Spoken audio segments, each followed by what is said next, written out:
Ingrid, tenho 30 anos, tenho como formação acadêmica a fisioterapia, sou pós-graduada em dermatofuncional e tricologia clínica e empreendo há 7 anos com o Ingrid Bem-Estar e Cuidados. A minha jornada, então, como empreendedora, começou ali no meu último ano de faculdade. No ano de 2017, eu abri a minha primeira empresa, que foi o Ingrid Beauty Center.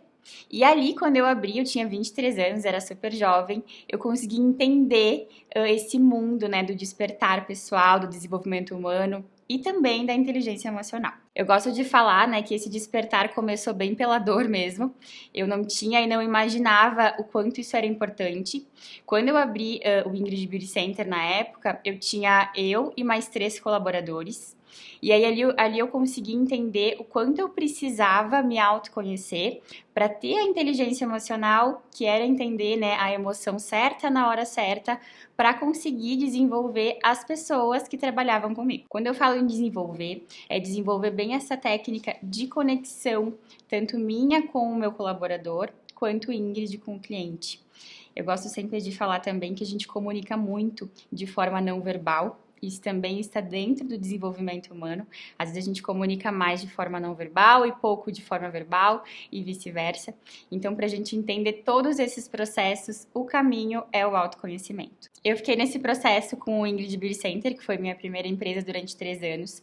E no ano de 2020 eu consegui ampliar, que hoje se chama Ingrid Fagundes Bem-Estar e Cuidados, através desse processo de autoconhecimento e desenvolvimento pessoal que eu entrei no ano de 2017, eu consegui entender muito melhor o meu propósito perante as pessoas e aos meus colaboradores, onde aí o meu slogan hoje é Ingrid Fagundes Bem-Estar e Cuidados, onde eu entrego toda essa parte de bem-estar, cuidado e desenvolvimento também de autoestima. Nessa jornada, então, de autoconhecimento, algo que me deu um despertar muito grande, que a gente ouvia muito falar, que dentro da empresa, né, da porta da rua para dentro da empresa, a gente tem que esquecer as nossas emoções e apenas trabalhar.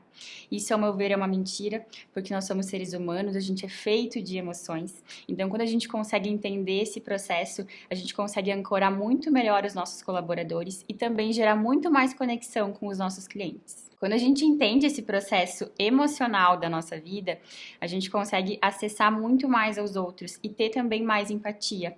Como, por exemplo, a gente que está nesse cargo, né, de líder ou de gestor, cada pessoa responde e performa de uma maneira. Então, a gente precisa ter esse autoconhecimento constante para conseguir ter esse jogo de cintura e tirar o melhor de cada um. Uma frase que define para mim o desenvolvimento humano é liberdade. O conhecimento, ele é libertador. Nem tudo são flores. Quando a gente tem essa noção e esse conhecimento, a gente consegue lidar melhor com as diversidades da vida.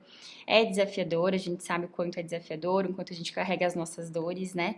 Então, a gente entender melhor o outro facilita muito no dia a dia. Essa jornada é uma constante evolução diária. Tem dias, né, que a gente fica desanimado, tem dias que a gente não tem vontade de fazer as coisas, então a gente tem que estar alinhado com esse propósito sempre de se autoconhecer, de entender mais o outro, para que a gente consiga ter essa constante evolução, lidar com as nossas vulnerabilidades sempre, tanto as nossas como pessoa, quanto também conseguir acessar as vulnerabilidades dos nossos colaboradores, para que assim a gente consiga se desenvolver melhor. Então, desde quando eu comecei a investir nesse processo de gestão de pessoas e de autoconhecimento, eu me sinto mais segura, me sinto mais engajada com a minha equipe, me sinto mais alinhada com o meu propósito, do que eu entrego, do que a minha equipe entrega. Então, a gente se sente alinhado nesse propósito e o principal, que é crescendo juntos. Uma coisa que eu gostaria de falar também para vocês, sempre nas nossas reuniões de equipe, como é mais fácil a gente pontuar as partes ruins, né, do dia a dia, a gente sempre lembra das coisas ruins com mais facilidade. Então, quando a gente faz as nossas reuniões de equipe, uma dinâmica que eu gosto muito é da gente encontrar pelo menos 5 pontos, né, bons e fortes dos nossos colegas de trabalho, onde a gente consiga trabalhar a nossa confiança, o nosso propósito e o nosso desenvolvimento e entender o porquê que a gente faz o que a gente faz. A gente consegue lidar melhor com as emoções, a gente também consegue lidar melhor com os fracassos. Eu gosto também de uma frase que não é que a gente nunca vai errar, a gente tem que ir fazendo para errar cada vez menos. Então, acho que essa é a linha da gente entender, abraçar as nossas vulnerabilidades, as nossas fraquezas, alinhar com o propósito do que a gente quer entregar para seguir nessa jornada sempre crescendo. E para finalizar, eu queria deixar uma frase super clichê, mas que é muito importante, que é não desistam das pessoas. A gente entra às vezes nesse limbo, né, de ficar sozinho, de se isolar, dessa dificuldade de convívio, e aí a gente esquece que nós precisamos um dos outros sempre. Então, quando a gente entra nessa jornada de autoconhecimento, de desenvolvimento pessoal, a gente consegue acessar melhor as nossas dores, as nossas vulnerabilidades e também abraçar melhor as vulnerabilidades dos outros, ter essa empatia, esse olhar mais empático. E assim a gente consegue engajar melhor tanto com a nossa equipe quanto com os nossos clientes e assim fica mais fácil de crescer junto. Nós sempre dependemos um dos outros.